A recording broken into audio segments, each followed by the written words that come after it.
Underbody coating গুলো check করা উচিত, 40 ডিগ্রি টেম্পারেচার। তো ভিউয়ার্স কেমন আছেন সবাই? চলে এসেছে নতুন ব্লগ নিয়ে, আবার একটা ইটস ব্লগস আপনারা দেখছেন। আমি হলাম কিন্তু আপনাদের ভালোবাসার রাজদীপ। আর ব্লগটা এনজয় করুন, দেখুন। আজকে কিন্তু ব্লগটা একটা নতুনত্ব নিয়ে এসেছি। এটা কিন্তু আমার আল্টো কেটেনের সেকেন্ড সার্ভিস হচ্ছে। আপনারা জেনেই গেছেন আল্টো কেটেনটা আমি কি পারপাসে নিয়েছিলাম, অনেকেই কমেন্ট করেছিলেন, অনেক রিলসও দিয়েছি আমি, অনেক ইউটিউব শর্টসও দিয়েছি। সো অনেকেই জেনে গেছেন। তো আজকে হচ্ছে সেকেন্ড সার্ভিস গাড়ির। তো আমি ফাইনালি যাচ্ছি, বেরোবো আর কি। তো সমস্ত সার্ভিসের প্রসিডিওর আমি দেখাবো কি কি হচ্ছে, কারণ আমাকে ফোন করেছিল শোরুম থেকে সমস্ত সার্ভিস রিপোর্ট নিয়ে। সেই ডেটাবেস অনুযায়ী আমি আপনাদের জানাবো যে কি পরিমাণে সার্ভিসিং হচ্ছে বা কি কি করছে, কি কি চেঞ্জ হচ্ছে সেকেন্ড সার্ভিসে, কি কি হয় ডিটেলে বলবো, কারণ এত ডিটেলে ভিডিও ইউটিউবে কেউ দেয়নি সেকেন্ড সার্ভিসে কি কি হয়। বা সেকেন্ড সার্ভিস কিন্তু আমার পেড নয়, এটা ফ্রি সার্ভিস হচ্ছে। তো ভিডিওটা দেখুন। আজকে গাড়ির সার্ভিস ফার্স্ট সার্ভিস, এই সেকেন্ড সার্ভিস হবে। তো গাড়ির ইঞ্জিন অয়েলের যে ব্যাপারটা, ইঞ্জিন অয়েলটা বললো যে আপনার 10,000 কিলোমিটার পর চেঞ্জ হবে, কিন্তু আমার গাড়ি প্রচুর চলে, আপনারা জানেন ট্রেনিং স্কুলের কার। সো আমি 10,000-এ চেঞ্জ করবো না, আমি চেঞ্জ করতে চাই 4,000-এ, যদিও বা 5,000-এ চেঞ্জ করতে হয়। আমি জানি, এতদিন ধরে এই প্রফেশনে আছি। গাড়িটা সার্ভিস হতে এসে গেছে, এটা হচ্ছে সার্ভিস সেন্টার। আর গাড়িটা কিন্তু এখানে মেন কথা হচ্ছে যে আমি মোবিলটা চেঞ্জ করবো। গাড়ি চলেছে 2621 কিলোমিটার। আমি মোবিলটা চেঞ্জ করানোর ইচ্ছা, 1800 টাকা মোবিল আর মোবিল ফিল্টারের দাম বলছে। দেখা যাক কি করা যায়। তা যেতেই গাড়িটাকে ওয়েটিংয়ে দাঁড় করিয়ে দিল এবং দাঁড়িয়ে থাকতে বললো। তো চলুন ওয়েটিংয়ে যাই, দেখি কফি টফি দেয়, গরম গরম কফি খাই, গাড়িটা ওয়েটে থাকুক।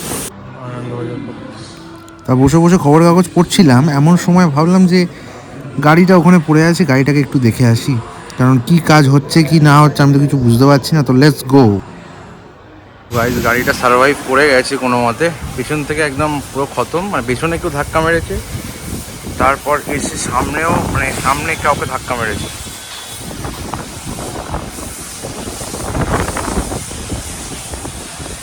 তখন পর একটা লোক গেছে গাড়িটাকে নিয়ে আসবে বলে, লেটও করা দেওয়া, সেকেন্ড সার্ভিস বললো, তেমন কিছু কাজ নেই।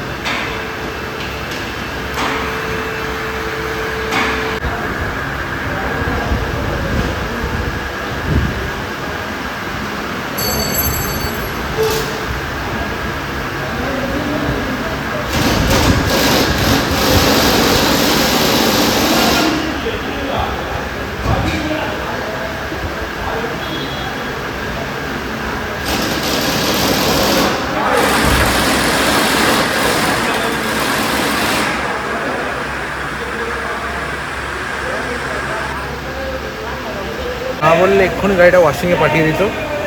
তাই আমি বললাম যে একটুখানি ব্যাটারি ড্রাই সেল যেহেতু চেক করার জন্য, ব্যাটারি জল আছে কি না চেক করবে বললো, কোথায় গেল কি জানি। আর ইন্সপেকশন দরকার সেকেন্ড সার্ভিসে, কেন যে এরা করে না, কেন যে নেগলেক্ট করে। এবারে যদি রিভিউটা খারাপ দিই তাহলে সেটা নিশ্চয়ই ভালো লাগবে না মারুতি সুজুকি ইন্ডিয়া লিমিটেড। কিন্তু ভিডিওটা আমি ট্যাগ করব যে সব কিছু কিন্তু রিভিউ পাওয়ার যোগ্য নয়, বিকজ আমি যেটা বলছি সেকেন্ড সার্ভিস বলে, ফ্রি সার্ভিস বলে, এটা এরকম করে এটা কিন্তু উচিত নয়। গুলো চেক করা উচিত। বিশাল গরম পড়েছে বাইরে, 40 ডিগ্রি টেম্পারেচার, একটুখানি কুলেন্টটা চেক করা উচিত, একটু এয়ার ফিল্টারটা হাওয়া দেওয়া উচিত, ভালো করে ধুলো ঝেড়ে হাওয়াটা ঝেড়ে দেওয়া উচিত। হ্যাঁ, কিন্তু এগুলো কেন যে ক্লিন করে না, কেন যে পরিষ্কার করে না, এক্ষুনি বাসে পাঠিয়ে দিচ্ছিলো সেকেন্ড সার্ভিস বলে। আমার গাড়ি প্রচুর চলে, ট্রেনিং স্কুলের গাড়ি, আমি বারবার বলছি। স্টেপটা নেবো, নেক্সট থার্ড সার্ভিসের স্টেপটা নেবো আমি। দেখুন আর একখানা সুইফট ডিজায়ার, কি অবস্থা দেখুন, সামনে থেকে ইম্প্যাক্টটা দেখুন। যদি কোনো সুযোগ হয় ট্রেনিংয়ে আমি এই গাড়ি লাগাতে চাই, খুব সুন্দর দেখতে ব্লু কালারের, আমি হোয়াইট কালারের লাগাবো যদি লাগাই। স্মার্ট মোটর ট্রেনিং স্কুল যদি আরও গ্রেটফুল হয়, আরও অ্যাচিভ করতে পারে, অ্যাচিভমেন্ট নিশ্চয়ই লাগানো হবে। এমন আসবে সেই দিন কিন্তু, মানে আমি ইউটিউবে আজকে দিচ্ছি ফার্স্ট টাইম, সেই দিন কিন্তু এই ব্রিজাতে আমি ট্রেনিং করাবো। কেন হতে পারে না? হতেই পারে, কেন হতে পারে না? দুনিয়াতে হবে না বলে এরকম কোনো জিনিস নেই, ঠিক আছে? জাস্ট লুক দ্য কার।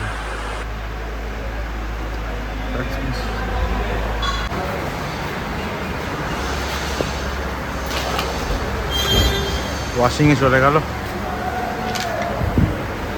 এই ফ্রংস পালিশ হচ্ছে গাড়িটা, ওই জন্য পাউডারে ভর্তি, পাউডার নয় ওটাকে পালিশ মেশিনে যখন পালিশ করে তখন ছিটকে চলে যায় জিনিসগুলো, ফলে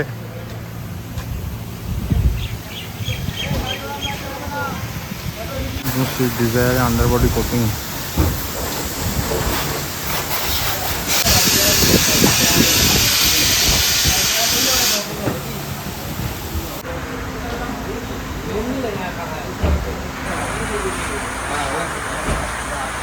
সামনে তোমরা দেখতে পাচ্ছ দুখানা ব্রিজা দাঁড়িয়ে আছে। কমেন্ট করে জানাও যে কোন ব্রিজাটার কালারটা সবচেয়ে বেস্ট লাগছে।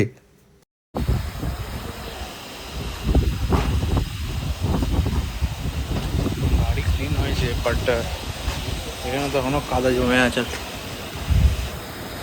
এই যে কাদাগুলো কে মানে সাফ করবে আর কি।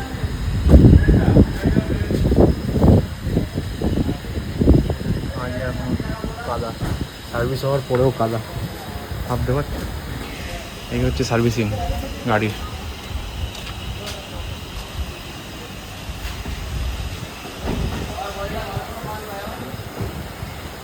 আর গরমটাও মানে প্রচুর পরিমাণে পড়েছে, 40°C।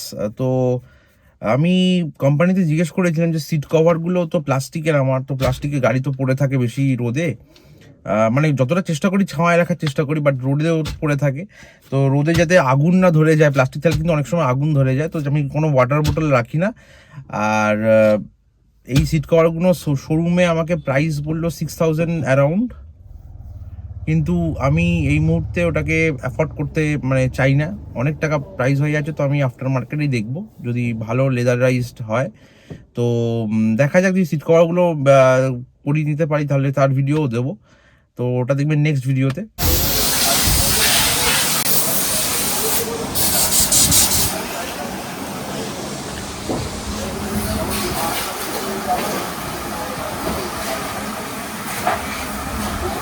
কিন্তু ইন্টেরিয়ার ওরা ভালোই ক্লিন করে দিয়েছে, ইন্টেরিয়ার যা ক্লিন করেছে ওরা একদম এক্সিলেন্ট ক্লিন করে দিয়েছে, সমস্ত কিছু ক্লিন করে পরিষ্কার করে একদম। আর এই ধরনের ওয়াটার বোতল ইউজ করবে, বিকজ এই জিনিসটা স্টিলের যে জিনিসটা রোদের যে আলো রিফ্লেক্ট করে সিটে পড়বে না, ফলে সিট কিন্তু মানে কোনো রকম স্পার্কিং বা আগুন জ্বালাতে কিন্তু তোমাদের হেল্প করবে। জানি ভিডিওটা অনেক ছোট হয়েছে, ভিডিওটা কিন্তু ছোট হয়েছে বাট ইনফরমেটিভ কিন্তু ছিল ভিডিওটা, অনেকটা ইনফরমেশন আমি দিয়েছি সেকেন্ড সার্ভিস সম্বন্ধে। যদি ভিডিওটা ভালো লাগে তাকে প্লিজ লাইক শেয়ার সাবস্ক্রাইব করবেন।